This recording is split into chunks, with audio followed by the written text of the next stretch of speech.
പൊതുസമൂഹത്തിൽ എൻ്റെ പ്രസൻസ് വേണ്ട. ഈ പാർട്ടിക്കുള്ളിലുണ്ടായ തഴയപ്പെട്ടത് അല്ലെങ്കിൽ ചേച്ചിയെ മാറ്റി നിർത്തപ്പെടുന്ന ഒരു സാഹചര്യം അല്ലെങ്കിൽ ചേച്ചിനെ ഒഴിവാക്കുന്ന ഒരു സാഹചര്യം എന്താണ് ഉണ്ടായത്? ജനങ്ങൾ ജയിപ്പിച്ചാലേ ജയിക്കുള്ളൂ. നമ്മൾ സ്ഥാനാർത്ഥിയാക്കിയത് കൊണ്ട് ഒരാൾ ജയിക്കത്തില്ല. അതിന് മുമ്പത്തെ അനുഭവം ഉണ്ടല്ലോ. കോൺഗ്രസ് ഇപ്പൊ 10 വർഷമായിട്ട് ദേശീയ തലത്തിലില്ല, ഇവിടെയില്ല. അങ്ങനെ ഒരു പാർട്ടിയിലേക്ക് ചേരുന്നതാണോ അധികാരമോഹം? ഇങ്ങനെ സഖാവിനോട് ചെയ്താൽ സഖാവിന് എന്താണ് തോന്നുന്നതെന്ന് ഞാൻ ചോദിച്ചപ്പോൾ ഒന്നും വേണ്ടിയില്ല. കൊല്ലം ജില്ലയിൽ ബാലഗോപാൽ സഖാവിൻ്റെ മുകളിൽ ഒരു വാക്ക് കൊല്ലം ജില്ലയിൽ വേറെ ഒരാൾക്കും ഇല്ല എന്നുള്ളതാണ് എനിക്ക് മനസ്സിലാക്കാൻ സാധിച്ചിട്ടുള്ളത്. എൻ്റെ ഒരാവശ്യം ആ പാർട്ടിയിൽ ഇല്ലെന്നാണ് എനിക്ക് മനസ്സിലായിട്ടുള്ളത്. അങ്ങനെ അല്ലാന്ന് ഇദ്ദേഹം തർക്കിച്ച് പറയും. അപ്പം ഞാൻ ചോദിക്കാം, അപ്പോഴും അദ്ദേഹം ചിന്തിക്കുന്ന പോലും ഇല്ല ഇങ്ങനെ ഒഴിവാക്കി പോകുന്നത് ഒരു മനുഷ്യൻ എങ്ങനെയാ ഫീൽ ചെയ്യാന്ന് മനസ്സിലാക്കുന്ന പോലും ഇല്ല. ജനമാണ് ശക്തി. ജനങ്ങൾക്ക് വേണ്ടിയാണ് ഞാനും പ്രവർത്തിച്ചിട്ടുള്ളത്. ജനങ്ങൾക്ക് വേണ്ടി, നാടിന് വേണ്ടി.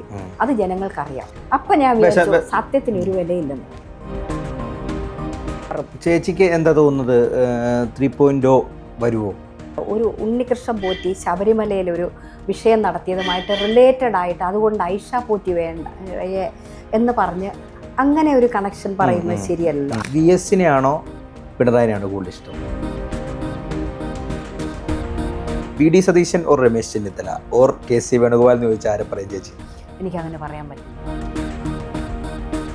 ചേച്ചി ഡിപ്ലോമാറ്റിക് ആയിട്ട് മാത്രം ഉത്തരം പറയുന്നുള്ളൂ എന്ന് എനിക്ക് തോന്നുന്നുണ്ട്. നമ്മൾ ആരെയും വെറുപ്പിക്കേണ്ട ആവശ്യമില്ല.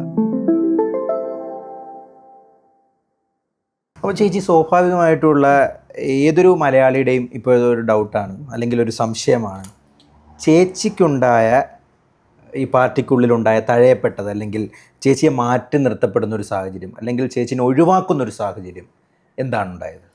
അത് മനുഷ്യർ തന്നെ ഇവിടെ മനസ്സിലാക്കിയിട്ടുണ്ട്. ഈ കൊട്ടാരക്കരയിലെ ജനങ്ങൾ അത് മനസ്സിലാക്കിയിട്ടുണ്ട്. അവർ തന്നെ ചോദിക്കാറുണ്ട്, ഐഷ പോറ്റിയെ കാണുന്നില്ലല്ലോ, എന്താണ് ഇപ്പോൾ ഐഷ പോറ്റിയെ കാണാത്തതെന്ന്. അപ്പോൾ അതിൻ്റെ പ്രശ്നം എന്താണെന്ന് വെച്ചാൽ, MLA ആയിരിക്കുമ്പോഴും ജില്ലാ പഞ്ചായത്തിലായിരിക്കുമ്പോഴും ഒക്കെ ഞാൻ എല്ലാ കാര്യത്തിലും ആ പണിയും ചെയ്തിട്ടുണ്ട്, പാർട്ടി പണിയും ചെയ്തിട്ടുണ്ട്. അങ്ങനെ ആ പണി ചെയ്യുമ്പോൾ തീർച്ചയായിട്ടും നിഷ്പക്ഷരായി നിന്നവരും അപ്പുറത്തിരുന്നവരും ഒക്കെ ഒരുപാട് പേര് നമ്മുടെ പ്രസ്ഥാനത്തിലേക്കൊക്കെ വന്നിട്ടുണ്ട്. അത് എനിക്കൊരു റോളും ഇല്ലെന്ന് ആരെങ്കിലും പറഞ്ഞിട്ടുണ്ടെങ്കിൽ അത് ഒരിക്കലും അംഗീകരിക്കാൻ പറ്റില്ല. കാരണം ഒരു ഹോൾഡും ഇല്ലാതിരുന്ന സമയത്ത് ജയിച്ചു വന്ന ഒരാളാണ് ഞാൻ. ഇവിടെ ഒരു ജനപ്രതിനിധിയായി വന്നപ്പോൾ ജനങ്ങളോടൊപ്പം ഇടപെട്ടത് കൊണ്ടാണ് ജനങ്ങൾ ഇടതുപക്ഷത്തോടൊപ്പം വരാൻ കൂടുതൽ താല്പര്യപ്പെട്ടതെന്നുള്ളത് ആ മാറ്റം കൊണ്ട് നമുക്ക് മനസ്സിലാവും.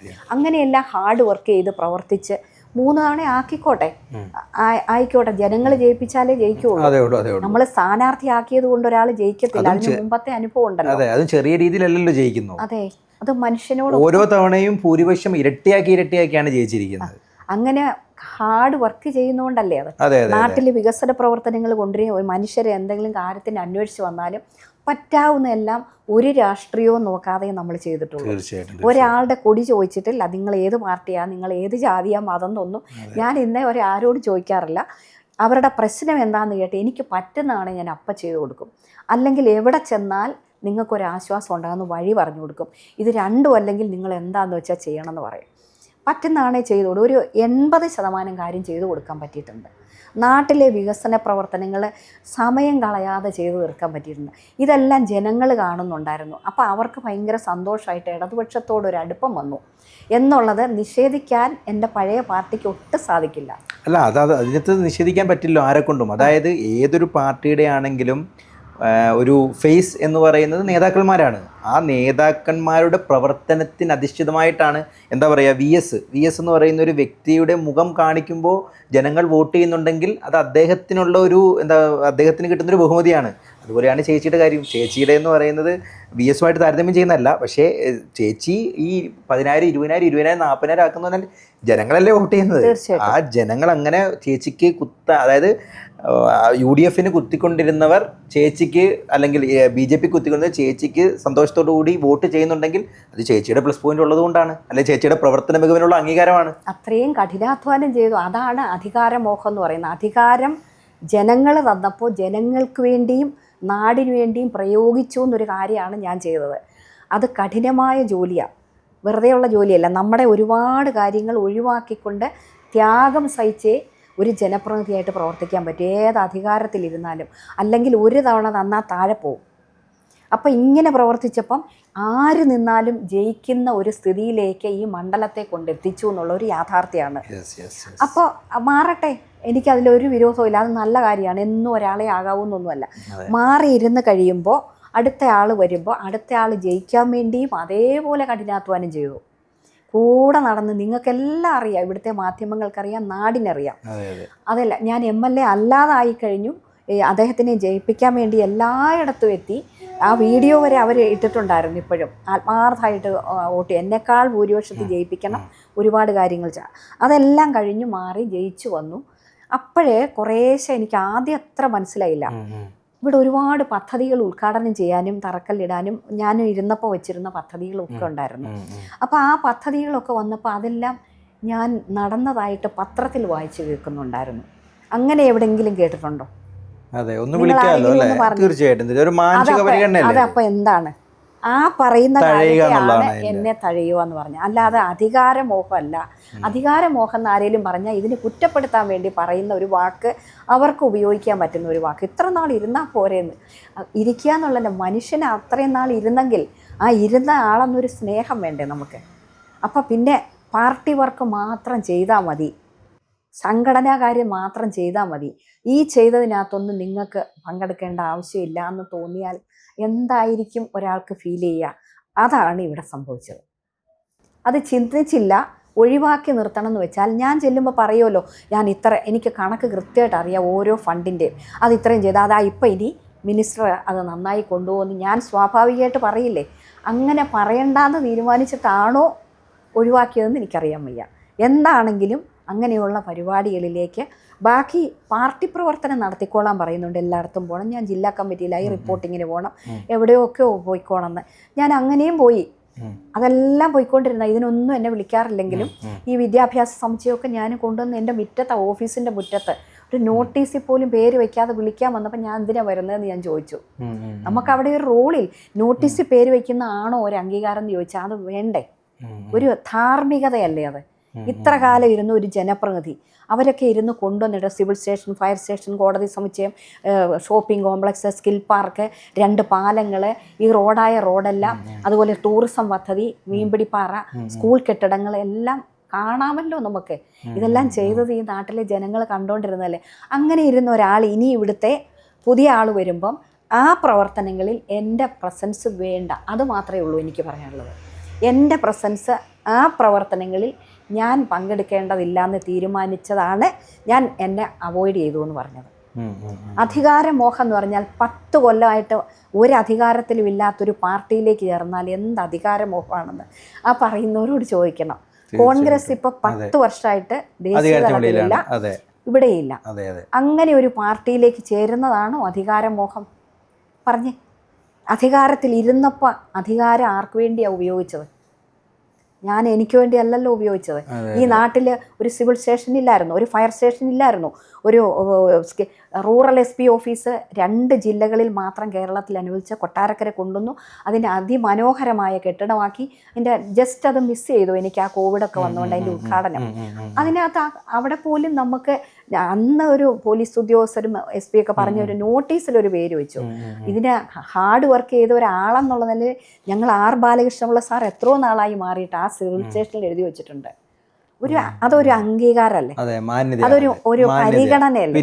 ആ പരിഗണന ഇല്ലാതെ പോയി എന്നാണ് ഞാൻ ഈ പറയുന്ന മുഴുവൻ. ഇപ്പോഴാണ് എനിക്കത് കൃത്യമായിട്ട് പറഞ്ഞു തരാൻ പറ്റിയ മോൻ്റെ ചോദ്യത്തിന്.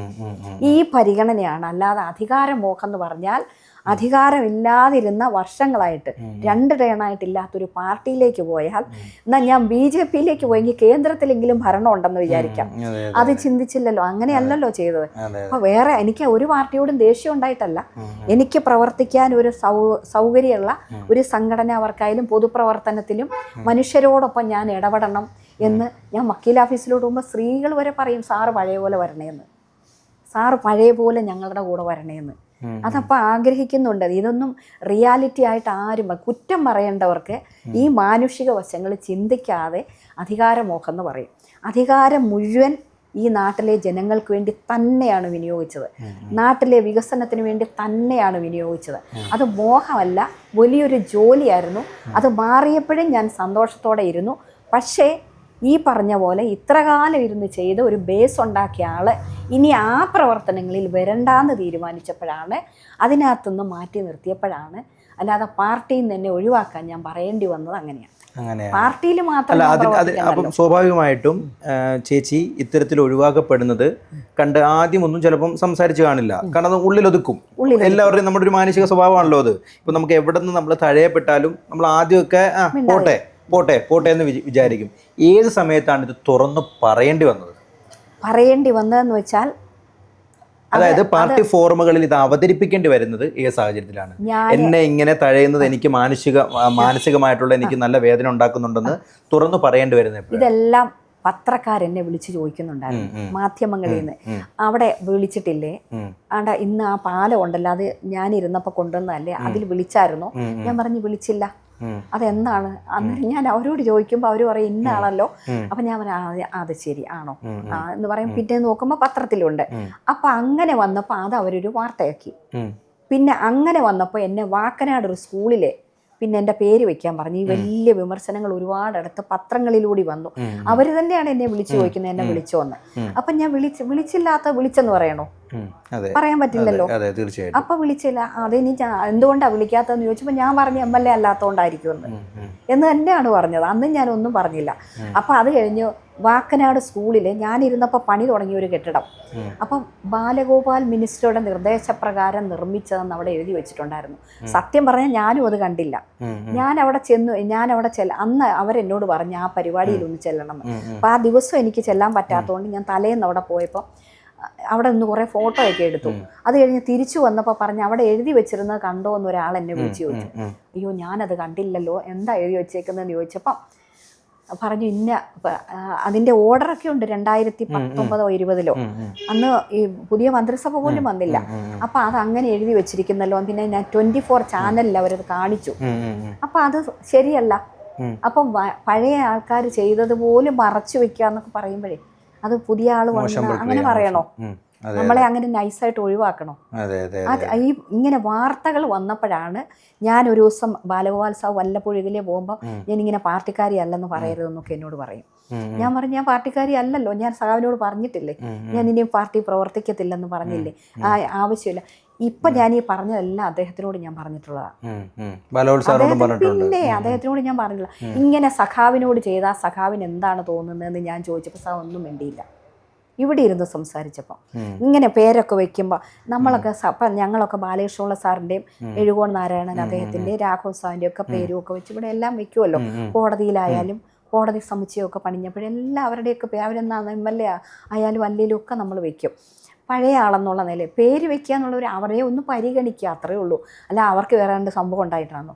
അവരുണ്ടായിരുന്നു, ഇവിടുത്തെ ജനപ്രതിനിധി ആയിരുന്നു എന്നുള്ള ഒരു ചെറിയൊരു മാനുഷിക പരിഗണന അതില്ല എന്നുള്ളതാണ്. അത് പൂർണ്ണമായിട്ട് നഷ്ടപ്പെടുന്ന ഒരു സ്ഥിതി ആരുടെ മനസ്സിലാണ് തോന്നിയതെന്ന് വെച്ചാൽ അവരത് തിരുത്തണം എന്നുള്ളതാണ് എനിക്ക് പറയാനുള്ളത്.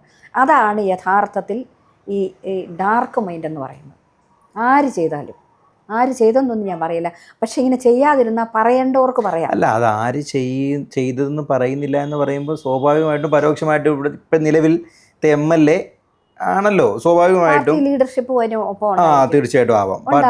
പാർട്ടി ലീഡർഷിപ്പിൽ എല്ലാവരും കാണണമെന്നില്ല. അല്ല, എനിക്ക് മനസ്സിലാക്കിയിടത്തോളം കൊല്ലം ജില്ലയിൽ ബാലഗോപാൽ സഖാവിൻ്റെ മുകളിൽ ഒരു വാക്ക് കൊല്ലം ജില്ലയിൽ വേറെ ഒരാൾക്കും ഇല്ല എന്നുള്ളതാണ് എനിക്ക് മനസ്സിലാക്കാൻ സാധിച്ചിട്ടുള്ളത്. ഒന്ന് ജില്ലാ സെക്രട്ടറി ആയിരുന്നു അദ്ദേഹം, പിന്നെ പിണറായി വിജയൻ സഖാവിൻ്റെ ഏറ്റവും അടുത്ത സിൽബന്തി എന്ന രീതിയിൽ അദ്ദേഹത്തിനൊരു വലിയ റീച്ചുണ്ട്. അതുകൂടാതെ ധനകാര്യമന്ത്രിയാണ്. എല്ലാ രീതിയിലും എന്താ പറയുക, അധികാര സ്ഥിരാകേന്ദ്രങ്ങളിൽ നല്ല സ്വാധീനമുള്ള വ്യക്തി എന്ന രീതിയിൽ അദ്ദേഹത്തിൻ്റെ ഒരു സ്വാധീനമില്ലാതെ ചേച്ചീനെ മാറ്റി നിർത്തുമെന്ന് തോന്നുന്നുണ്ടോ? അത് എനിക്ക് പറയാൻ സത്യം പറഞ്ഞാൽ അറിഞ്ഞുകൂടാ. കാരണം അദ്ദേഹം പറഞ്ഞാണോ വേറെ ആരെങ്കിലും പറഞ്ഞാണോ എന്താണേലും എൻ്റെ പ്രസൻസ് വേണ്ടാന്ന് തീരുമാനിക്കാതെ ഇങ്ങനെ വരുമോ? എൻ്റെ ചോദ്യം അതാ. എനിക്ക് മനസ്സിലാവാത്തൊരു കാര്യമാണ് എന്തുകൊണ്ടാണ് ഇങ്ങനെ കാണിക്കുന്നതെന്ന്. ഇങ്ങനെ ചെയ്യുന്നത് എന്താണെന്ന് എനിക്കും മനസ്സിലാവുന്നില്ല, എനിക്കൊട്ടും മനസ്സിലാവാത്ത. അല്ല, ഞാൻ ചോദിക്കുന്നത് അതായത് അവരോട് ചോദിച്ചാലേ അതായത് 15 വർഷം MLA ആയ ഒരു വ്യക്തി, ആദ്യമായി MLA ആവുന്ന മറ്റൊരു വ്യക്തി, അദ്ദേഹത്തിന് ആദ്യ ടൈമിൽ തന്നെ ധനകാര്യമന്ത്രി സ്ഥാനം ലഭ്യമാകുന്നു, അതെന്തോ ആയിക്കോട്ടെ. അപ്പോൾ സ്വാഭാവികമായിട്ടും തൻ്റെ മുകളിൽ മറ്റൊരു വ്യക്തിത്വത്തിൻ്റെ അതായത് എന്താ പറയുക, ഈ ബാഹുബലിക്ക് മുകളിൽ പൽബാൽ ദേവൻ്റെ ചിത്രം വേണ്ട എന്നൊക്കെ പറയുന്നത് പോലെ, അല്ലെങ്കിൽ മറ്റൊരു മുഖം ഇവിടെ വേണ്ട എന്നൊരു തീരുമാനത്തിൻ്റെ അടിസ്ഥാനത്തിൽ വന്നതാണോ? അറിയാൻ വയ്യ, എനിക്കറിഞ്ഞൂടാവൻ എന്താണ് ആ മനസ്സ്. നിങ്ങളൊക്കെ ചോദിച്ചു നോക്കുക, എന്തുകൊണ്ടാണ് ഒരിടത്തും ഈ വികസന ഒഴിവാക്കപ്പെട്ടത് അല്ലേ? അല്ല, ഒരു പൂർണ്ണമായിട്ട് ഒഴിവാക്കാന്ന് പറയുന്നത്, തുടച്ചു നീക്കാന്ന് പറയുന്നത് ഒരു മുൻ ജനപ്രതിനിധി എന്നുള്ള നിലയിൽ എന്തുകൊണ്ടാണ് പാർട്ടി പ്രവർത്തനം നടത്തിക്കോളാൻ പറഞ്ഞു. ഞാൻ പാർട്ടി പ്രവർത്തനത്തിൽ എല്ലായിടത്തും റിപ്പോർട്ടിങ്ങിനും പോയി, MLA അല്ലാതായിട്ട് ഇവിടുത്തെ സകല ക്യാമ്പയിനിലും സമരങ്ങളിലും പങ്കെടുത്തിട്ടുള്ള ഒരാളാണ്. ഈ കാലഘട്ടം അത്രയും പണ്ട് നടന്നിട്ടുണ്ടോ എന്ന് ചോദിച്ചാൽ, ഈ പാർട്ടി വന്നതിന് ശേഷം എല്ലാ സമരങ്ങളിലും ഇവിടെ മീഡിയയുടെ പഴയതെടുത്ത് നോക്കിയാൽ തന്നെ അറിയാം, എല്ലാ സമരങ്ങളിലും എല്ലാ കാര്യങ്ങളിലും പാർട്ടിയോടൊപ്പം പ്രവർത്തിച്ച ഒരാളാണ്. അത് കഴിഞ്ഞും ഞാൻ അങ്ങനെ പ്രവർത്തിച്ചുകൊണ്ടിരുന്നു. ഈ റിപ്പോർട്ടിങ്ങിനെല്ലാം പോവുകയും എല്ലാ കമ്മിറ്റികളിലും പോവുകയും എല്ലാം ചെയ്തുകൊണ്ടിരുന്നപ്പോഴും ഈ രീതിയിൽ വന്നപ്പോൾ എനിക്ക് മനസ്സിലായിരുന്നു, ഞാൻ വെറുതെ ഇങ്ങനെ പാർട്ടിയിൽ മാത്രം ഇരുന്നാൽ മതി, അല്ലാതെ ഇത്രയും കാലം പ്രവർത്തിച്ചതിനൊന്നും എനിക്ക് എൻ്റെ ഒരു പ്രസൻസ് ആവശ്യമില്ല. അപ്പം തീർച്ചയായിട്ടും ഒരു സൈഡ് ലൈനിങ് ഫീൽ ചെയ്യും. ഏത് മനുഷ്യനായാലും തോന്നുന്ന ഒരു ഫീലിംഗ് ആണ് എനിക്ക് വന്നത്. ഇത് ആൾക്കാർ ഇങ്ങനെ ചോദിക്കുകയും കൂടെ ചെയ്യുമ്പോൾ നമുക്കത് കൂടുതൽ മനസ്സിലാവും, തുറന്ന് മനസ്സിലാവും. അല്ല, ശരിക്കും പുകച്ച് പുറത്തു ചാടിക്കാന്ന് പറയും നമ്മുടെ, അല്ല അങ്ങനെ അത്തരത്തിൽ പുറത്തു ചാടിച്ചാണോ ചേച്ചീനെ? അങ്ങനെ അതായത് കുത്തി നോവിച്ച് ചെറുതായിട്ട് ഓരോ ഹിൻഡിട്ട് പുറത്തു ചാടിച്ചാണോ? ഞാൻ എന്ന അങ്ങനെ തോന്നുന്നുണ്ടോ? പൊതുസമൂഹത്തിൽ എൻ്റെ പ്രസൻസ് വേണ്ട, പാർട്ടിക്കാരിയായിട്ട് മാത്രം മതി എന്നാണ് പാർട്ടി ചിന്തിച്ചിരിക്കാം ചിലപ്പം. ഞാൻ അതിനെ കുറ്റപ്പെടുത്തുകയൊന്നുമല്ല, ഞാൻ എന്നെ അങ്ങ് വിട്ടേക്കാൻ പറഞ്ഞു. എനിക്കൊന്നും ആവശ്യമില്ല, എന്നെ അങ്ങ് വെറുതെ വിട്ടേച്ചാൽ മതി. പാർട്ടിയിൽ എനിക്ക് വേണ്ട ആരെയാണെന്ന് വെച്ചാൽ എനിക്ക് പകരം പാർട്ടിക്ക് ഇഷ്ടമുള്ളവരെ ആക്കി. അല്ല, ഞാൻ ചോദിക്കുന്ന ആ സമയത്ത് ചേച്ചി ജില്ലാ കമ്മിറ്റി അംഗമാണ് അല്ലേ? അതായത് 21-ലാണ്. അതായത് എന്താ MLA സ്ഥാനം മാറ്റിയതിനു ശേഷമാണ് ജില്ലാ കമ്മിറ്റി മുഴുവൻ നല്ല പ്രചരണം നടത്തുന്നതിന്റെ ചെയർപേഴ്സൺ ആയിരുന്നു ഞാൻ. ഇവിടെ മുഴുവൻ ഇളക്കി മറിച്ച്, അത് പാർട്ടിക്ക് നന്നായി അറിയാം. പാർട്ടി പ്രവർത്തിക്കാഞ്ഞിട്ടാണോ? MLA അല്ലാത്തപ്പോ. അല്ല, അപ്പം ഞാൻ ചോദിക്കുന്നത്, ഈ ജില്ലാ കമ്മിറ്റി യോഗത്തിൽ ചേച്ചി ഈ ഇത്തരത്തിലുള്ള ചേച്ചിയുടെ ഈ വ്യാകുലതകൾ അറിയിച്ചിട്ടുണ്ടോ? അതായത് ഞാൻ അന്നൊന്നും അങ്ങനെ പുറത്ത് പറഞ്ഞിട്ടില്ല. എപ്പോഴാണ് എന്നോട് പറഞ്ഞു, അതായത് ബാലഗോപാൽ സഖാവിനെ ഇവിടെ ഇരുത്തി സംസാരിച്ചിട്ടുണ്ടെന്ന് പറഞ്ഞു, ഈ വിഷയം സംസാരിച്ചിട്ടുണ്ടെന്ന് പറഞ്ഞു. അതാണോ ആദ്യമായിട്ട് സംസാരിക്കുന്നത്, അല്ലെങ്കിൽ അതിനു മുമ്പ് ബാലഗോപാൽ സഖാവിനോട് ഈ കാര്യം പറഞ്ഞിട്ടുണ്ടോ, സൂചിപ്പിച്ചിട്ടുണ്ടോ? ഞാൻ പറഞ്ഞിട്ടുണ്ട്, ഞാൻ ആ പാർട്ടിയിൽ ആവശ്യമില്ലല്ലോ, അതിൽ കൂടുതൽ പറയണോ? ഒരാൾക്ക് മനസ്സിലാക്കിക്കൂടെ? ഞാൻ കമ്മിറ്റികളിൽ മാത്രം വന്നാൽ മതിയെന്നല്ലേ പറയുന്നത്. ഞാൻ ആ പാർട്ടിയിൽ പ്രവർത്തിക്കേണ്ട ഒരാളായിട്ട് എനിക്ക് തോന്നുന്നില്ലെന്ന് തന്നെ. എനിക്കൊരു, അദ്ദേഹം പറഞ്ഞല്ലോ സഹോദരിയെ പോലാണെന്ന്, ഞാനും സഹോദരനെ പോലെ തന്നെയാണ് ഇതൊക്കെ പറഞ്ഞിട്ടുള്ളത്. ഞാൻ ബോംബെ മോളുടെ അടുത്ത് പോകുമ്പോഴും എന്നെ വിളിക്കുമ്പോൾ ഞാൻ പറഞ്ഞിട്ടുണ്ട്, എൻ്റെ ഒരാവശ്യം ആ പാർട്ടിയിൽ ഇല്ലെന്നാണ് എനിക്ക് മനസ്സിലായിട്ടുള്ളത്. അങ്ങനെ അല്ലാന്ന് ഇദ്ദേഹം തർക്കിച്ച് പറയും. അപ്പം ഞാൻ ചോദിക്കുക, അപ്പോഴും അദ്ദേഹം ചിന്തിക്കുന്ന പോലും ഇല്ല ഇങ്ങനെ ഒഴിവാക്കി പോകുന്നത് ഒരു മനുഷ്യൻ എങ്ങനെയാ ഫീൽ ചെയ്യാന്ന് മനസ്സിലാക്കുന്ന പോലും ഇല്ല. അപ്പോൾ ഇലക്ഷൻ ആകുമ്പോൾ വരണം, പാർലമെന്റ് ഇലക്ഷൻ വരുമ്പം പ്രവർത്തിക്കാൻ പറഞ്ഞ് ഞാൻ അതിനെല്ലാം പോകുമായിരുന്നല്ലോ. അന്ന് പക്ഷേ ഞാൻ ഈ കഴിഞ്ഞ പാർലമെന്റ് ഇലക്ഷന് മോളുടെ അടുത്തായിരുന്നു, മാർച്ചിൽ. അവർക്ക് ഭയങ്കര തിരക്കാവുമ്പോൾ കുട്ടികളുടെ അടുത്ത് എൻജോയ് ചെയ്തിരിക്കുന്നു എന്ന് വെച്ച് പോയതാ. അപ്പോൾ എന്നിട്ട് ഞാൻ വന്നിട്ട് കുറേ ക്യാമ്പയിനിൽ പങ്കെടുക്കുകയും ചെയ്തു ഈ കഴിഞ്ഞ പാർലമെന്റ് തെരഞ്ഞെടുപ്പിൽ. ഇതെല്ലാം ആവുമ്പോഴും ഇനി എന്തുകൊണ്ടാണ് എൻ്റെ ആ ഒരു ഇത് പറഞ്ഞിട്ടും മനസ്സിലാവാത്തതെന്ന് എനിക്കറിഞ്ഞൂടാ. എൻ്റെ ആവശ്യമില്ലാന്ന് ഞാൻ വ്യക്തമാക്കി കഴിഞ്ഞു. എനിക്ക് അങ്ങനെയാണ് ഫീൽ ചെയ്യുന്നതെന്ന് പറഞ്ഞപ്പോൾ അങ്ങനെയൊന്നും അല്ല എന്ന് ഇങ്ങോട്ട് പറയത്തേ ഉള്ളൂ. പാർട്ടിക്ക് വലിയ ഇഷ്ടമാണ്, അങ്ങനെയൊന്നും അല്ല എന്ന് പറയും. ഇഷ്ടമാണെങ്കിൽ എങ്ങനെയാണ് നമ്മുടെ മനസ്സിന് വേദന ഉണ്ടാക്കുന്ന കാര്യങ്ങൾ? അല്ല, ചേച്ചി പാർട്ടിയിൽ നിന്നും വിഭിന്നമായി ചിന്തിക്കുന്നു, അല്ലെങ്കിൽ പാർട്ടിയിൽ നിന്നും പുറത്തേക്ക് പോകാനുള്ള ഒരു സന്ദർഭമായി നിൽക്കുകയാണെന്ന് മനസ്സിലാക്കിയിട്ട് പോലും അതിനൊരു ഇടംകോലിടാൻ, അല്ലെങ്കിൽ ചേച്ചി ഒരിക്കലും പോകരുതെന്ന് പറയാൻ ആരും ഉണ്ടായില്ല പാർട്ടിയിൽ നിന്ന്? അങ്ങനെയൊന്നുമല്ല, പാർട്ടിക്കാരി അല്ലെന്ന് പറയണം. എനിക്കൊരു പ്രശ്നം പറ്റിയായിരുന്നു. ബാലഗോപാൽ സാറിന്റെ ഇലക്ഷനെ ഞങ്ങളിൽ ഓടി നടക്കുകയല്ലേ, ആ സിവിൽ സ്റ്റേഷനിൽ നിന്ന് ഇറങ്ങി വന്നപ്പോൾ പുറകിൽ നിന്നൊരു തള്ളു വന്നു. എല്ലാവരും കൂടെ തള്ളിയിട്ടേ ഞാൻ എൻ്റെ വലത്തെ കാല് സ്ലിപ്പ് ചെയ്തങ്ങ് വീഴാതെ പിടിച്ചു സൈഡിൽ. ആ കാലിന് നല്ല പ്രശ്നം പറ്റിയായിരുന്നു. അത് കുറേ നാളെടുത്തെന്ന് വെച്ചാൽ ആ സമയത്ത് അതിന് ട്രീറ്റ്മെന്റ് എടുത്തില്ല. അപ്പൊ ഈ ഉപ്പൂറ്റി ചതഞ്ഞു പോയായിരുന്നു. ചതവ് വന്നാൽ അതിന് പ്ലാസ്റ്റർ ഇട്ടിട്ട് അവിടെ ഇരിക്കണമായിരുന്നു. പക്ഷേ ഇലക്ഷന് ജയിക്കുക എന്നുള്ള എൻ്റെയും കൂടെ ഒരു ആവശ്യമാണ്. അത് കാരണം ആ ബാൻഡേജ് ഒക്കെ ചുറ്റി കുറെ ഗുളികയും കഴിച്ചിട്ട് ഞാൻ, ഇതൊരു സത്യമാണ്, ഓടി നടന്ന് ഈ ഇലക്ഷൻ എല്ലാം തീർന്നു കഴിഞ്ഞ് കുറച്ചായപ്പോൾ എനിക്ക് 1 ഇഞ്ച് നടക്കാൻ വയ്യാതായി. അപ്പൊ പോയി MRI ചെയ്തപ്പോഴാണ് ഇത്രയും അയ്യോ കാല് പ്രശ്നമാണെന്ന് അന്നേരം പറഞ്ഞു. ഇത് കുറച്ച് ആയിപ്പോയല്ലോ എന്ന് പറഞ്ഞു. പിന്നെ പ്ലാസ്റ്ററൊക്കെ ഇട്ട് അന്ന് അദ്ദേഹം കാണാനൊക്കെ വന്നു. ഇലക്ഷനൊക്കെ എന്ന് കഴിഞ്ഞില്ലെന്ന് ചോദിക്കുകയും ചെയ്തു. പക്ഷെ ഞാൻ അത് സഹിച്ചുകൊണ്ടായിരുന്നു. എല്ലാവരും കാണുന്നുണ്ട്, കൂടെയുള്ള പ്രവർത്തകർക്ക് അറിയായിരുന്നു കാലിന് പ്രശ്നം പറ്റിയെന്ന്. അപ്പൊ അതാണ് ഞാൻ കാല് വയ്യാന്ന് പറഞ്ഞത്. അതൊരു സത്യമാണ്, അല്ലാതെ ഇതിൽ നൈസായിട്ട് ഒഴിവാവാനല്ല. അങ്ങനെ ഇരുന്നുകൊണ്ട് തന്നെയല്ലേ ഞാൻ പിന്നെയും പ്രവർത്തിച്ചത്. ആ കാല് വയ്യാതെ പ്ലാസ്റ്റർ ഇട്ടിരുന്നപ്പോ 2 മാസം കമ്മിറ്റിക്ക് പോയില്ല. അത് കഴിഞ്ഞ് ജില്ലാ കമ്മിറ്റിക്കും ഒക്കെ പോയതാണല്ലോ. പോയി റിപ്പോർട്ടിങ്ങിനും എല്ലായിടത്തും പോയിക്കൊണ്ടിരുന്ന.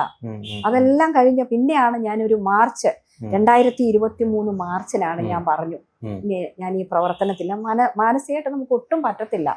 അപ്പൊ ഇങ്ങനെ ഒരു സന്തോഷം ഇല്ലാണ്ട് നമുക്ക് പ്രവർത്തിക്കാൻ പറ്റുമോ? നമ്മളോടൊരു സ്നേഹം ഉണ്ടെങ്കിലല്ലേ നമുക്ക് എവിടെയും പ്രവർത്തിക്കാൻ പറ്റുള്ളൂ.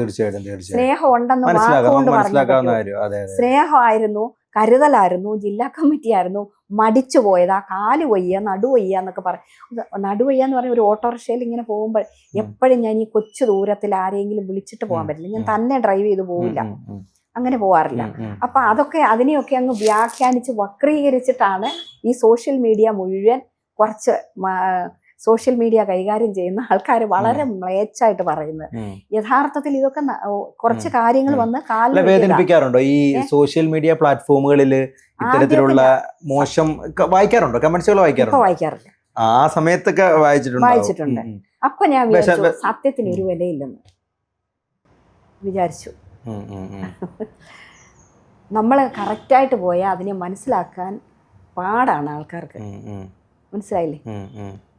അപ്പൊ അതിനെല്ലാം ഇങ്ങനെ നടുവയ്യ എന്തൊക്കെയാണ് ഇട്ട് വയ്ക്കുന്നത്. അത് കേൾക്കരുത്, കാണരുത്. ഇത് ബാധിക്കത്തില്ല നമ്മളെ, പക്ഷെ ഇതിന് തിരിച്ചു വില കൊടുക്കേണ്ടി വരും അവർ, ഉറപ്പാ. എപ്പോഴും നല്ല വാക്ക് പറയാൻ പഠിക്കണം. ഏത് മനുഷ്യനെ എന്തിനങ്ങനെ നോവിക്കുന്നു? മനുഷ്യനെ വാക്കുകൊണ്ടും നോക്കുകൊണ്ടും വേദനിപ്പിക്കാതിരിക്കാനാണ് പഠിക്കേണ്ടത്. നല്ല സ്റ്റാൻഡേർഡുള്ള ഭാഷ ഉപയോഗിക്കണം, നല്ല വാക്കുകൾ ഉപയോഗിക്കണം. ഒരു മനുഷ്യനോടും അങ്ങനെ പറയേണ്ട ആവശ്യമുണ്ടോ? എത്ര ദേഷ്യപ്പെട്ട് വന്നാലും ഒന്ന് ചിരിച്ചുകൊണ്ട് അവരെ സമാധാനിപ്പിച്ച് അവരുടെ ദേഷ്യം മാറും.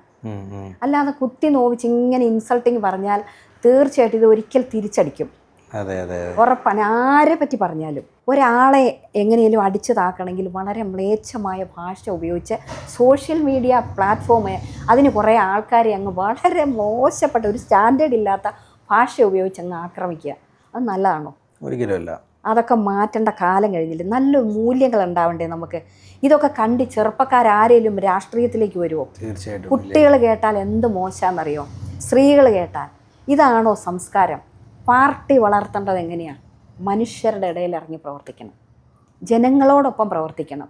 ഈ ഏത് പാർട്ടി വലുതായി പോകുന്നതെന്ന് കണ്ടാൽ ആഹാ എന്നാൽ അവനെ ഇന്നത് കാണിക്കുക, അല്ലെ അവൾ പാർട്ടി മാറിയോ എന്നാൽ അവളെ എങ്ങ് മാനസികമായിട്ട് തളർത്താമെന്ന് വിചാരിച്ചാൽ അന്നേരം ചിലപ്പോൾ ഒരു ശകലം ഡിമ്പാവും, പക്ഷെ പിന്നെ 10 ഇരട്ടി ശക്തിയോടെ വരും.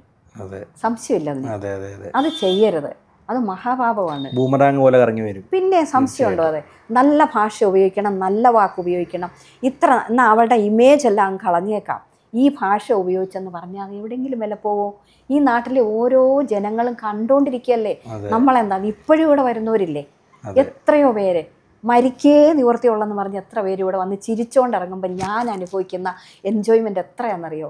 ഒരു രക്ഷയില്ല. കടം കയറി അത് കയറി മകൾക്ക് വയ്യ, കുറേ ആശ്വസിപ്പിച്ചിട്ട് ഞാൻ കുറച്ച് വഴികളൊക്കെ പറഞ്ഞു കൊടുക്കുമ്പോൾ അവരൊരു ഭയങ്കര ആശ്വാസമല്ലയോ വലിയ സന്തോഷമായെന്ന് പറയുമ്പോൾ എൻ്റെ മനസ്സാണ് നിറയാറുള്ളത്. ഇതൊക്കെ ഞാൻ നിങ്ങളോട് ചുമ്മാ പറയുന്നതേ ഉള്ളൂ.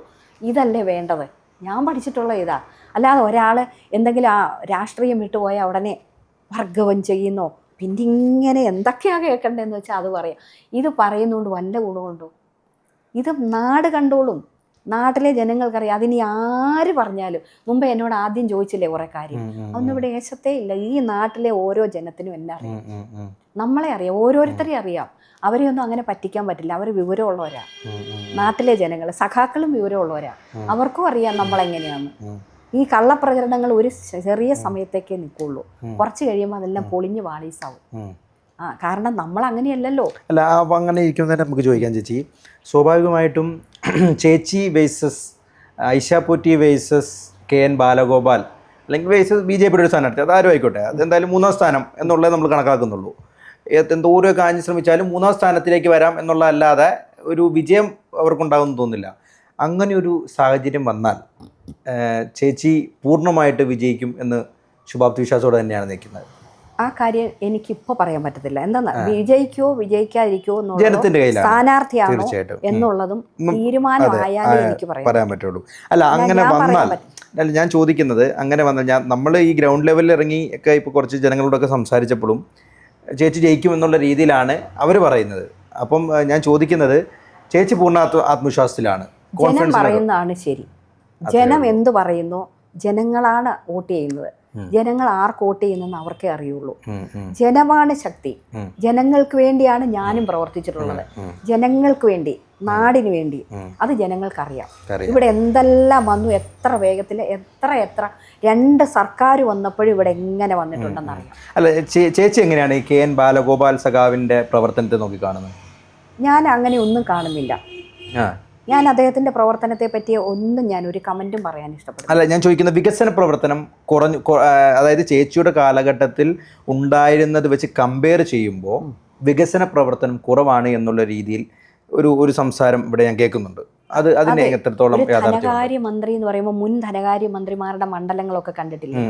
കെ മാണി സാറിന്റെ, പിന്നെ തീർച്ചയായും പാലായ, ആലപ്പുഴ, അതെ ഐസക് സാറിന്റെ ഒക്കെ. അപ്പൊ അവിടെയൊക്കെ വരുന്നത് വെച്ച് നോക്കുമ്പോൾ ഇവിടെ അത് വന്നിട്ടില്ലെന്ന് തോന്നും. ഞാൻ കൊണ്ടുവന്ന് വെച്ചതെല്ലാം ഫിനിഷ് ചെയ്തില്ല. ആശുപത്രിയൊന്നും ഒന്നും ആയിട്ടില്ല. സോ പിന്നെ പല കാര്യങ്ങളും വന്നിട്ടില്ല. ഇവിടെ ഒരു ഫ്ലൈ ഓവർ വെച്ചായിരുന്നു, അത് ക്യാൻസൽ ആയി പോയി. ഇവിടുത്തെ ട്രാഫിക് ബ്ലോക്ക് കുറയ്ക്കാനായിട്ട് അതില്ല ഇപ്പം. പക്ഷെ ഒരു ബൈപ്പാസ് എത്ര അടിയന്തരമായിട്ട് വരണമായിരുന്നു. അപ്പം ധനകാര്യമന്ത്രി ആകുമ്പോൾ ഇച്ചിരി എളുപ്പമല്ലേ അല്ലേ?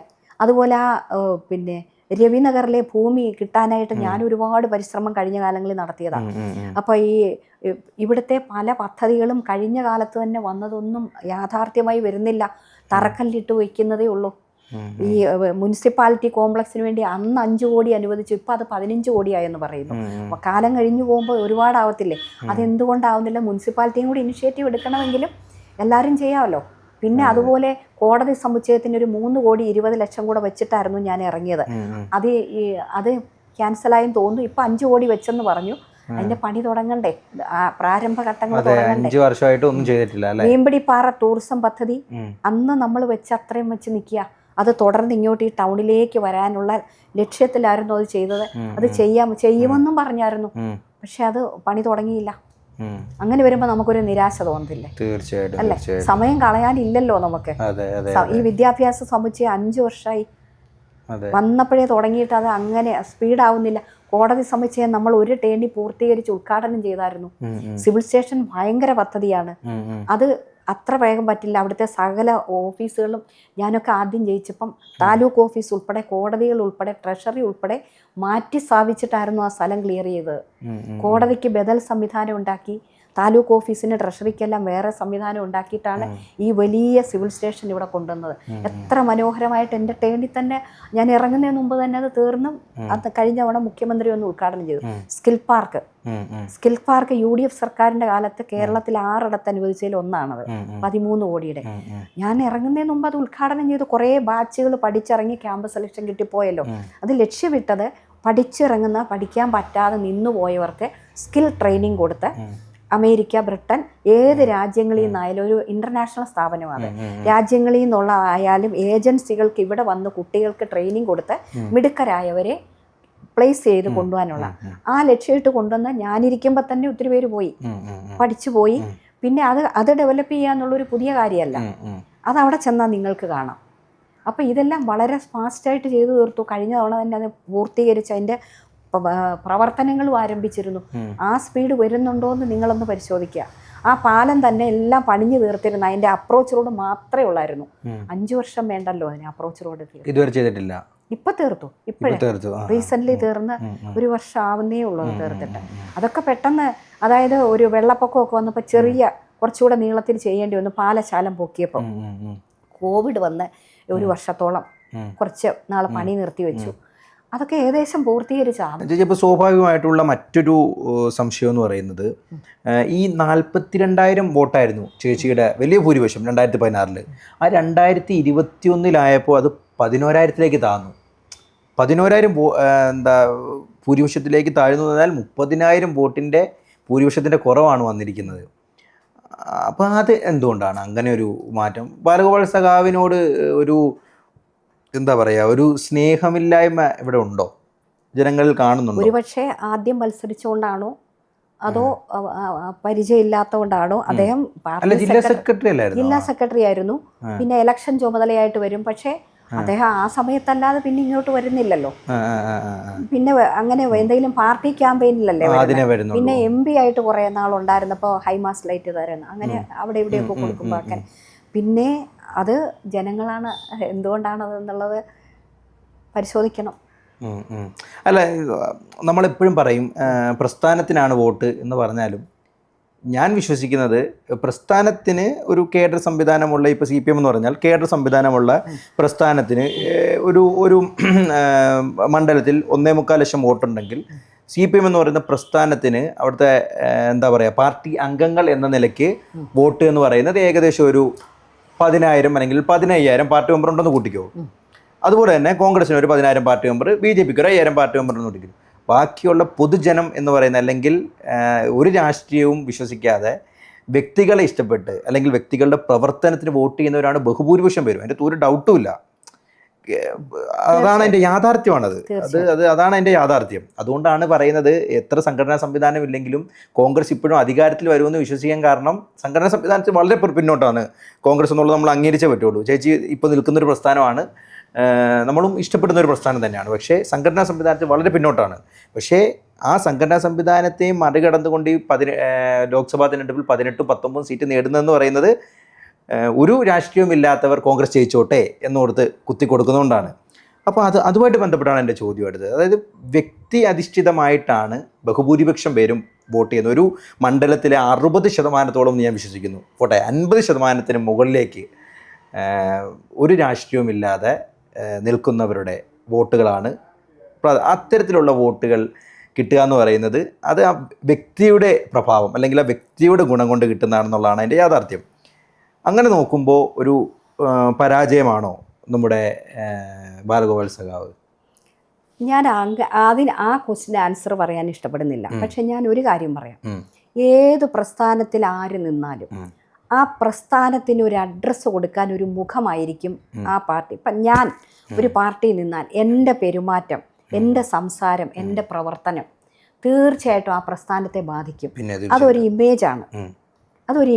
നമ്മൾ എങ്ങനെ ഇടപെടുന്നോ, നിഷ്പക്ഷരായിട്ടുള്ളവർക്കും നമ്മൾ നിഷ്പക്ഷരായിട്ട് ഏത് പാർട്ടിയുടെ ഭാഗമായി നിന്നാലും മനുഷ്യരെ ഒന്നായി കാണുന്നുണ്ടെങ്കിൽ മനുഷ്യരിഷ്ടപ്പെടും.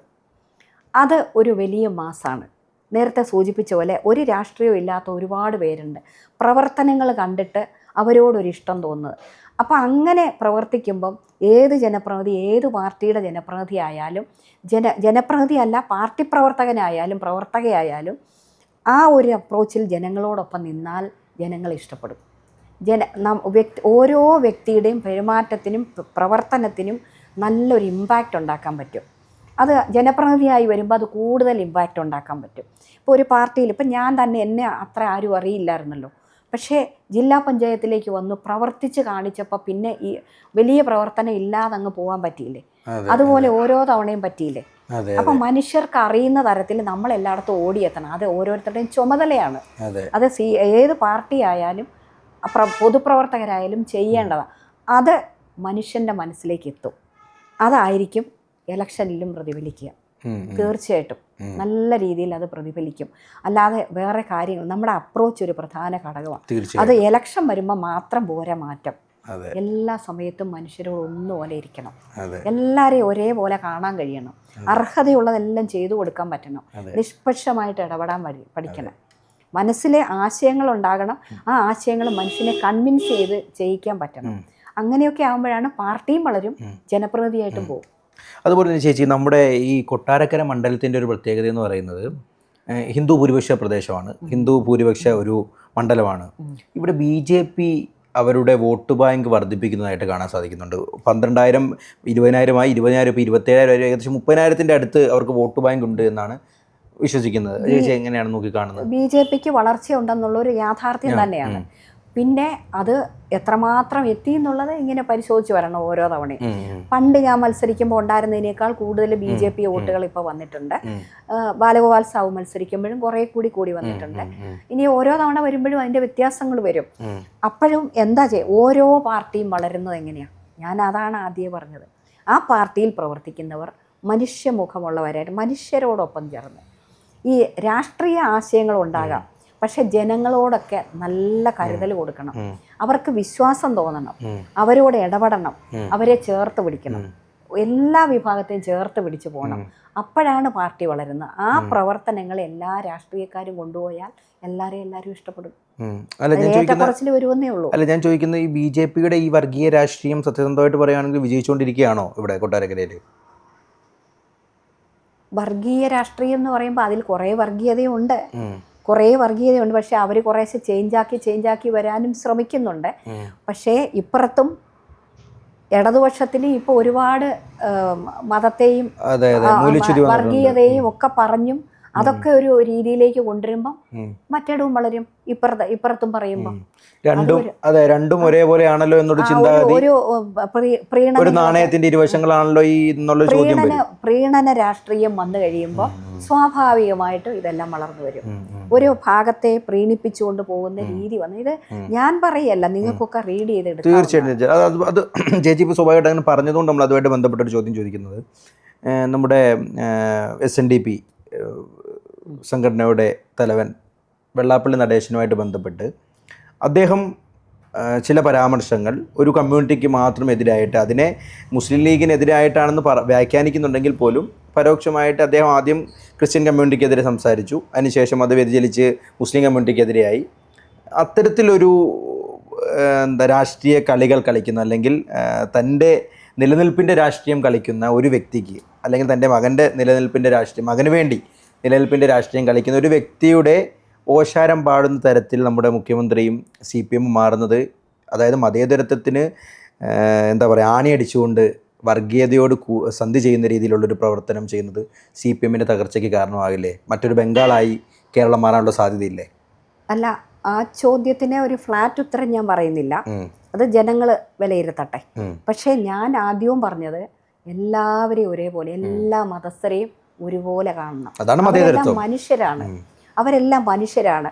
അല്ലാതെ വോട്ട് ബാങ്കിന് വേണ്ടി മാത്രം ഒരാൾക്കാരോട് കൂടുതൽ, അല്ലെങ്കിൽ വേറൊരാൾക്കാരോട് കൂടുതൽ, ഏതെങ്കിലും ഒരു കമ്മ്യൂണിറ്റിയോട് കൂടുതൽ ആരും ചെയ്യരുത്. അവരെല്ലാം നമ്മുടെ മനുഷ്യരാണ്, നമ്മളിൽ ഒരാളാണ്, നമ്മുടെ സഹോദരങ്ങളാണെന്ന് കാണാൻ കഴിയണം ആർക്കായാലും. അതേ എനിക്ക് പറയാനുള്ളൂ. അപ്പം അത്തരത്തിൽ ഞാൻ ചോദിക്കുന്നത്, അത്തരത്തിൽ വർഗീയത പറയുന്ന ഒരാളെ പറഞ്ഞല്ലോ, ഹസ്കർ എന്ന് പറയുന്ന NN ഹസ്കറിനെ അത് ചോദ്യം ചെയ്തതിൻ്റെ പേരാണ്, വാഹനത്തിൽ കയറ്റിയതിൻ്റെ ചോദ്യം ചെയ്ത് അത് മോശമായി പോയെന്ന് പറഞ്ഞതിനാണ് പാർട്ടിയിൽ നിന്നും മാറ്റിയെടുത്തപ്പെട്ടു, അദ്ദേഹത്തിന് അവസാനം പുറത്തു വരേണ്ടി വരുന്ന സാഹചര്യമൊക്കെ ഉണ്ടായത്. എന്നൊക്കെ എങ്ങനെയാണ് ചേച്ചി നോക്കി കാണുന്നത്? അത് ഹസ്കർ പറഞ്ഞു കഴിഞ്ഞല്ലോ, പിന്നെ ഞാൻ പറയേണ്ട ആവശ്യമില്ല. അല്ല, എങ്കിൽ പോലും ചേച്ചിയുടെ നിലപാട് എന്താണ് അതില്? ഞാൻ പറഞ്ഞില്ലേ, ഒരിക്കലും ആരോടും ഒരു വേർകൃത്യം പാടില്ല, അതുപോലെ മേധാവിത്വം പാടില്ല. എല്ലാവരെയും കാണാൻ കഴിയണം. വിമർശിച്ചാൽ അത് ശരിയാണോ എന്നൊന്ന് സ്വയം പരിശോധിക്കണം. ഞാൻ ചെയ്യുന്നത് ശരിയാണോ എന്ന് ഞാനും പരിശോധിക്കണം. അങ്ങനെ തന്നെയാണ് എല്ലാവരും പോവേണ്ടത്. അല്ലാതെ വരുമ്പം അസംതൃപ്തർ പറയുന്ന കേട്ടോണെന്ന് വെച്ചാൽ അസംതൃപ്തരുടെ എണ്ണം കൂടിക്കൂടി വരും. പതുക്കെ പോയി. ഇപ്പൊ ഒത്തിരി പേര് പോയല്ലോ, ഒരാളല്ല, ഹസ്കർ മാത്രമല്ലോ, ഒരുപാട് പേര് പോയി. കുഞ്ഞികൃഷ്ണനെ പോലുള്ള ഭയങ്കര പാർട്ടിക്കാർ വരെ വിഷമിച്ചിറങ്ങുന്നതെന്നൊക്കെ പറഞ്ഞാൽ നമുക്ക് സങ്കടം വരത്തില്ലേ? എത്രയോ പേര് പലരും മിണ്ടാതെ ഇരിക്കുന്നുണ്ട്. മിണ്ടാൻ സ്വാതന്ത്ര്യം ഇല്ലാത്തതുകൊണ്ട്, സ്വാതന്ത്ര്യം പറഞ്ഞാൽ പേടിയാണെന്നുള്ളത് കൊണ്ട് മിണ്ടാതിരിക്കുകയല്ലേ. അങ്ങനെയൊന്നും വേണ്ടാന്നേ. മനുഷ്യ സ്നേഹത്തോടെ ആര് യഥാർത്ഥത്തിൽ ഇഷ്ടപ്പെടുന്നോ സ്വതന്ത്രമായിട്ട് ചിന്തിക്കാനും സ്വതന്ത്രമായിട്ട് ജീവിക്കാനുമുള്ള അനുവാദം കൊടുക്കണം. അതിനെ ആരും കൺട്രോൾ ചെയ്യരുത്. അവിടെ മിണ്ടരുത്, ഇവിടെ മിണ്ടരുതെന്നും ആരോടും പറയരുത്. അത് ചെയ്യണ്ട, ഇത് ചെയ്യണ്ട. ഇപ്പോൾ കോൺഗ്രസിൽ നിന്ന് കുറേ പേര് CPMലേക്ക് വന്നാൽ വളരെ സന്തോഷമാണ്, അല്ലേ? തോമസ് മാഷ് തന്നെ അതിനൊരു ഉദാഹരണമല്ലേ. അപ്പോൾ തിരിച്ചൊരെണ്ണാണെങ്കിൽ എന്തൊക്കെയാണ് പറയുക? ഇതൊക്കെ ശരിയായ കാര്യമാണോ എന്ന് നിങ്ങളൊക്കെ പരിശോധിക്കണം. ആര് ചെയ്താലും ആര് പറഞ്ഞാലും. പക്ഷെ ഇപ്പുറത്തൊന്നും ഇരിക്കുന്നവർ ഇങ്ങനെയൊന്നും പറയുന്നത് ഞാൻ കേൾക്കുന്നില്ല. ഇടതുപക്ഷത്തിൽ പാർട്ടി മാത്രമേ, CPM മാത്രമേ ഇങ്ങനെ പറയുന്നുള്ളൂ. അതൊക്കെ തിരുത്തണം എന്നാണ് എനിക്ക് പറയാനുള്ളത്. കുറെ കൂടി നല്ല സംയമനത്തോടെ, സ്നേഹത്തോടെ, പിന്നല്ലാതെ നല്ല ഭാഷ ഉപയോഗിച്ച് സ്നേഹത്തോടെ പറഞ്ഞാൽ സ്നേഹം എന്നുള്ളതിനേക്കാൾ കടുപ്പം എന്തായിരിക്കും, എപ്പോഴും പോരാട്ടം എന്നുള്ള ഒരു ചിന്ത മാറേണ്ട കാലം കഴിഞ്ഞു. പോരാട്ടം വേണം, അന്യായം ചെയ്താൽ പോരാടണം. പക്ഷെ എല്ലാ കാര്യത്തിലും ഇങ്ങനെ പോരാട്ടം മനസ്സ് മാത്രമാക്കിയാൽ ഈ കാലഘട്ടത്തിൽ ജീവിക്കാൻ പറ്റത്തില്ല. കാലം ഒരുപാട് മാറി, AI-യുടെ കാലം, ലോകം ഒരുപാട് മാറി, സമൂഹം മാറി. നൂറ്റാണ്ട് മുമ്പുള്ള കാര്യങ്ങൾ ഇപ്പോഴും പറഞ്ഞ് പഠിപ്പിച്ചുകൊണ്ടിരുന്നാൽ ഒരു രക്ഷയില്ല. ചെറുപ്പക്കാരെല്ലാം മാറി മാറി പോകും. അവർ കൂടുതൽ ചിന്തിക്കുന്നവരാണ്, സ്വതന്ത്രമായിട്ട് ചിന്തിക്കുന്നവരാണ്. അതുകൊണ്ട് ഇമാതിരിയുള്ള ഇടപെടലുകളൊന്നും ഇല്ലാതിരിക്കുന്നതാണ് ഏറ്റവും നല്ലത്. എല്ലാ പാർട്ടിക്കും നല്ലത്, ആ പാർട്ടിക്കും നല്ലത് അത് തന്നെ. സ്വാതന്ത്ര്യം കൊടുക്കണം. എന്തും വിളിച്ചു പറയാൻ എന്നുള്ളതല്ല, എന്തും വിളിച്ചു പറയാറില്ല. ഞാൻ എന്തെങ്കിലും പറഞ്ഞിട്ടുണ്ടോ? വാർത്തകളൊക്കെ വന്നു കഴിഞ്ഞ് ചോദ്യങ്ങൾ വരുമ്പോഴും ഇങ്ങോട്ട് പറയുമ്പോഴും അല്ലേ ഞാൻ വേണ്ടിയിട്ടുള്ളൂ, അല്ലാതെ നമ്മൾ വേണ്ടിയിട്ടില്ലല്ലോ. ഞാൻ ആരെയും ചീത്ത പറഞ്ഞിട്ടില്ല, ഒരു മനുഷ്യനെ നോവിക്കുന്ന വർത്താനം പറയാറില്ല, വേറെ പലരും പറയുന്ന കേൾക്കാറില്ല. പക്ഷേ ഇത് ഒരു ടീമിനെ വെച്ചിട്ട് ഇങ്ങനെ വെറുതെ പറയുമ്പോൾ ആ പാർട്ടിക്ക് തന്നെയല്ലേ ദോഷം ഉണ്ടാക്കുക. തീർച്ചയായിട്ടും ആരെ കൊണ്ടെങ്കിലും എന്തെങ്കിലും പറയിപ്പിക്കുക, അത് ആ പാർട്ടിക്ക് ഡാമേജ് ഉണ്ടാക്കുകയാണ്. ഞാനുണ്ടായിരുന്ന പാർട്ടിയാണ്, നമുക്കിഷ്ടമാണ്, അവിടുത്തെ സഖാക്കളെ എല്ലാം ഇഷ്ടമാണ്, ആരെയും കുറ്റപ്പെടുന്നില്ല. പക്ഷെ കുറച്ച് പേര് ഇങ്ങനെ ചെയ്യുമ്പം അത് പാർട്ടിയുടെ മുഖമായി മാറും. ചേച്ചിക്ക് എന്താ തോന്നുന്നത്, 3.0 വരുമോ? സാധ്യത കുറവാണ്. കുറവെന്നല്ല, സാധ്യത ഇല്ല. ഇല്ല. അപ്പം ഞാൻ ചോദിക്കുന്നത്, കോൺഗ്രസ് അധികാരത്തിൽ വരുമെന്ന് എങ്ങനെയാണ് ചേച്ചിക്ക് വിശ്വസിക്കാൻ കഴിയുന്നത്? എന്തടിസ്ഥാനത്തിലാണ്? ഈ ഇപ്പോൾ വന്ന ഈ പഞ്ചായത്ത് തിരഞ്ഞെടുപ്പിലെ റിസൾട്ട് വെച്ചാണോ, അല്ലെങ്കിൽ ഉപതെരഞ്ഞെടുപ്പുകളുണ്ടായ റിസൾട്ട് വെച്ചാണോ, എന്ത് വെച്ചാണ്? മൊത്തത്തിലെ ആ പാർട്ടിയിൽ നിന്ന് ഒരുപാട് പൊഴിഞ്ഞുപോക്ക് വന്നു. കുറേ ആൾക്കാരുമായിട്ട് ഞാനും സംസാരിക്കാറുണ്ട്. ഒരുവിധം എല്ലാവരും ഈ പോക്കിനെ മടുത്തിട്ടുണ്ട്. അതുകൊണ്ടാണ് ഒരു ബദൽ വരണം ഉണ്ട്. അപ്പം അത് BJPക്ക് പോകാൻ ഇപ്പം സാധ്യത ഒന്നും കാണുന്നില്ല. അപ്പം പിന്നെ വരാൻ സാധ്യതയുള്ളത് തീർച്ചയായിട്ടും ദേശീയ പാർട്ടിയായിട്ടുള്ള കോൺഗ്രസ്സിന് തന്നെയാണ്. അവിടെ നല്ല ടീമായിട്ട് പോയി കഴിഞ്ഞാലും, നല്ലൊരു ഭരണം വന്നാലും വലിയ മാറ്റം, എല്ലായിടത്തും കുറേ തിരുത്തലുകൾ വരും. അതുകൊണ്ട് അങ്ങനെ കോൺഗ്രസ് ചെയ്യണം എന്നാണ് എൻ്റെ പക്ഷം. ഒറ്റ ടീമായിട്ട് നിന്നുകൊണ്ട്, ഇപ്പം ടീം UDF ആയിട്ടാണല്ലോ പോകുന്നത്. അപ്പം ഇത്തരത്തിലുള്ള ഈ അടിച്ചമർത്തലുകളും ഈ സോഷ്യൽ മീഡിയ ആക്രമണങ്ങളും, നല്ല ഭാഷ ഉപയോഗിക്കാതെ ആൾക്കാരെ മൊത്തം ഇങ്ങനെ മ്ലേച്ഛമായിട്ട് പറയുന്ന ആ ടീമുകളും ഒക്കെ ഒഴിവായി കുറേ കൂടി നല്ല മാറ്റങ്ങൾ, മനുഷ്യന് സമാധാനം ഉണ്ടാക്കി കൊടുക്കുന്ന, സന്തോഷം ഉണ്ടാക്കി കൊടുക്കുന്ന, സ്നേഹം കൊടുക്കുന്ന രീതിയിലേക്കും ആൾക്കാരുടെ ഇടയിലേക്ക് ആത്മാർത്ഥതയോടെ ഇറങ്ങിയും ഉള്ള പ്രവർത്തനങ്ങൾക്ക് അത് കാരണമാവും. ഈ കൊല്ലം ജില്ലയിൽ എന്താ നമ്മുടെ ഇപ്പം നിലവിൽ CR മഹേഷും കുണ്ടറ, നമ്മുടെ PC വിശ്വനാഥും മാത്രമേ ഉള്ളൂ കോൺഗ്രസിൻ്റെ.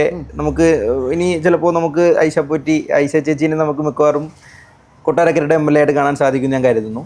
അത്തരത്തിൽ എനിക്ക് തോന്നുന്നത് ഇവിടെ മൊത്തം 13 സീറ്റാണെന്ന് തോന്നുന്നു, അല്ലെ? 11 സീറ്റാണ്. 11-ൽ ഒരു 6 അറ്റ്ലീസ്റ്റ് പിടിച്ചെങ്കിലല്ലേ ഉള്ളൂ മജോറിറ്റി നേടാൻ പറ്റുള്ളൂ ഇവിടെ നിന്ന്. ചേച്ചി പ്രതീക്ഷിക്കുന്നുണ്ടോ ഇവിടെ 6-ൽ കൂടുതൽ സീറ്റ് കിട്ടുമെന്ന്? 6 കൂടുതൽ കിട്ടിയേക്കാം. പ്രതീക്ഷയുണ്ട്. കിട്ടിയേക്കാം. ജനങ്ങൾ തീരുമാനിക്കും, ജനങ്ങൾ മനസ്സിലാക്കും. വേറെ ഏതൊക്കെയാണ്? കൊല്ലവും ചവറയും കിട്ടാൻ സാധ്യതയുണ്ട്. പിന്നെ വേറെ ഏതെങ്കിലും ഒരു സീറ്റ് കൂടി സാധ്യത കാണുന്നുണ്ടോ? കുന്നത്തൂര് കിട്ടിയേക്കാം. പക്ഷെ കുന്നത്തൂരൊക്കെ എനിക്ക് തോന്നുന്നു വലിയ ഭൂരിപക്ഷത്തിൽ ജയിച്ച മണ്ഡലമല്ലേ, അതൊക്കെ തിരിച്ചു പിടിക്കാനുള്ള സാധ്യത ഉണ്ടോ? വലിയ ഭൂരിപക്ഷം കഴിഞ്ഞ ഇല്ല. വേണമെങ്കിൽ തിരിച്ചു പിടിക്കാവുന്ന സാഹചര്യം എല്ലാ മണ്ഡലത്തിലും തിരിച്ചു പിടിക്കാം. ഈ കൊട്ടാരക്കര പണ്ട് മാറിയെങ്കിൽ അതെ, ഇനി മാറാവുന്ന കാര്യങ്ങളേ ഉള്ളൂ, മാറാവുന്നതേ ഉള്ളൂ. ചടയമംഗലവും മാറാവുന്നതേ ഉള്ളൂ. നമുക്ക് തോന്നുന്നതാണ്, മനുഷ്യനെ കൺവിൻസ് ചെയ്യിക്കണം.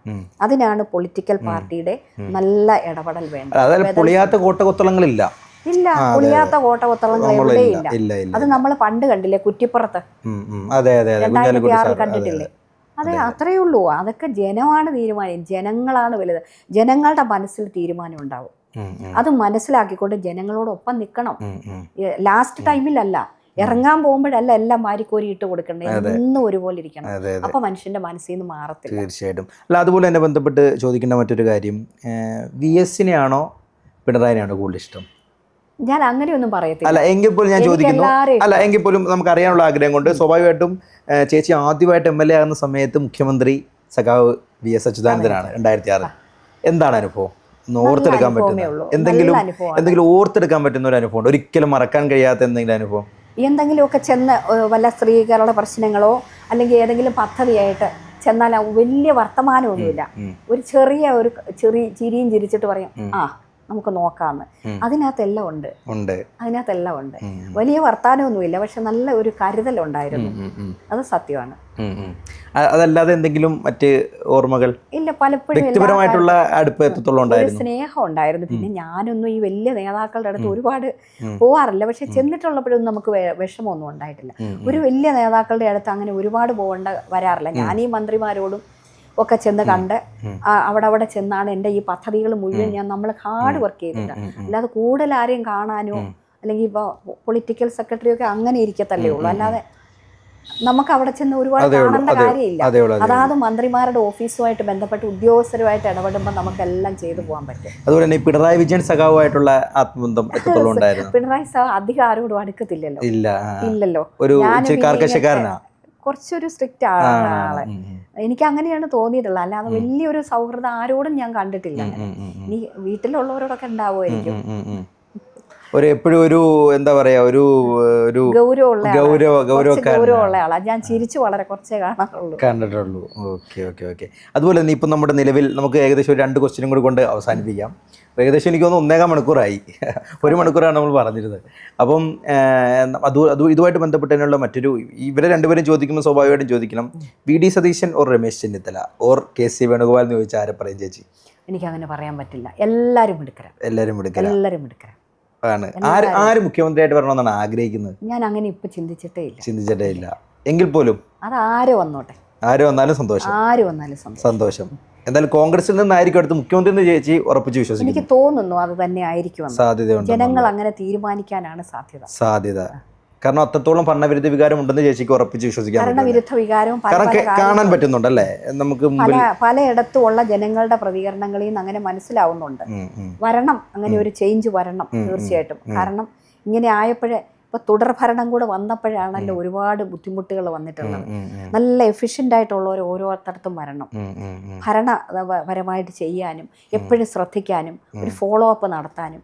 ഞാനിവിടെ മന്ത്രിയോട് തന്നെ പറയുമായിരുന്നു, മന്ത്രിക്ക് ഭയങ്കര തിരക്കാകുമ്പോൾ ഓഫീസ് നല്ലതാക്കണം, ഓഫീസിൽ നല്ല എഫിഷ്യൻ്റ് ആയിട്ടുള്ളവരെ വെക്കണം, ജനങ്ങളുമായിട്ട് ബന്ധം. ഞാൻ എത്രയോ പ്രാവശ്യം പറയും. എനിക്ക് അദ്ദേഹത്തെയൊക്കെ വലിയ ഇഷ്ടം തന്നെയാണ്. നമ്മൾ പാർട്ടി മാറിയോണ്ട് എന്നോട് ദേഷ്യം വന്നു എന്നുള്ളതേ ഉള്ളൂ എല്ലാവർക്കും. അല്ലാതെ എനിക്ക് ആരോടും ഒരു ദേഷ്യമില്ല, ഒരു നേതാക്കളോടും ദേഷ്യമില്ല. വളരെ സന്തോഷമേ ഉള്ളൂ.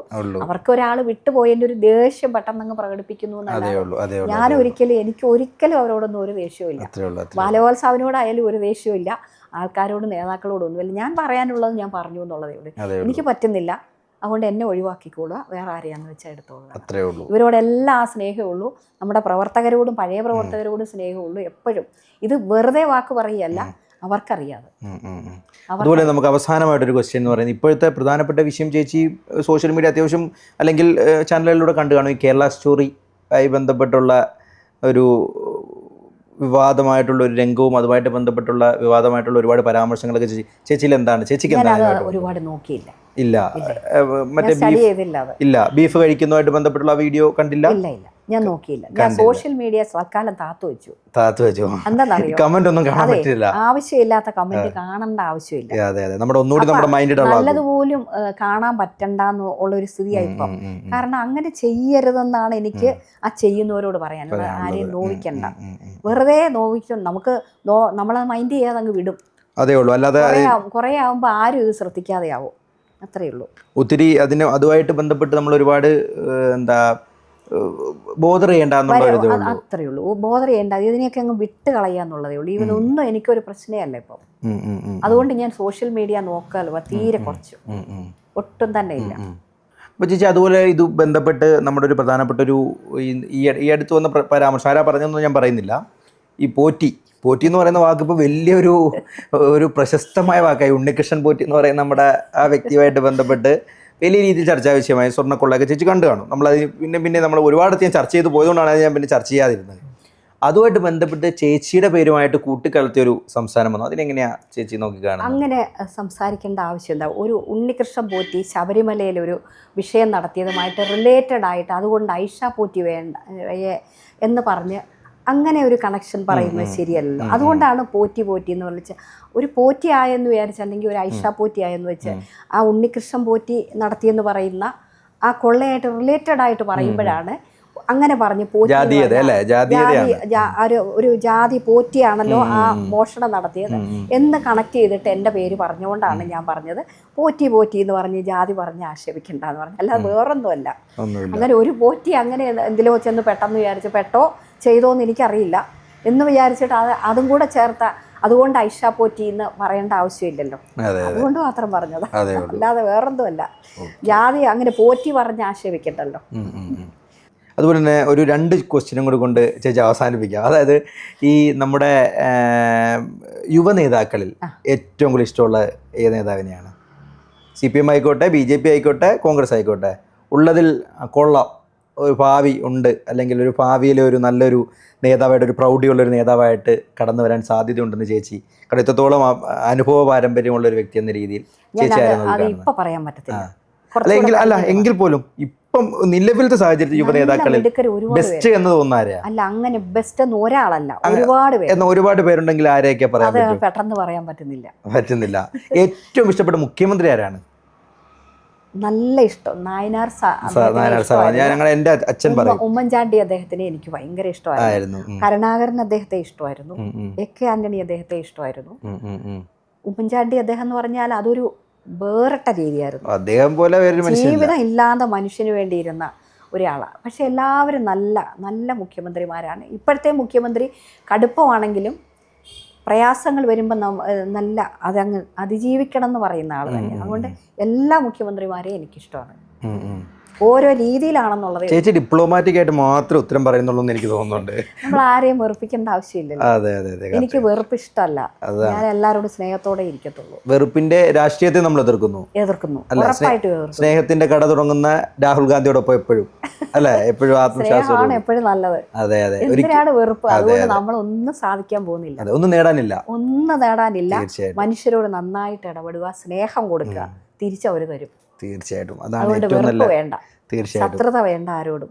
ഞാൻ പറഞ്ഞല്ലോ, എനിക്കും ഇത്രയും സോഷ്യൽ മീഡിയയിൽ ഇട്ടെങ്കിലും അവരുടെ ആ ഐഷ പോറ്റി പോയല്ലോ എന്നുള്ള ദേഷ്യം തീർക്കുക.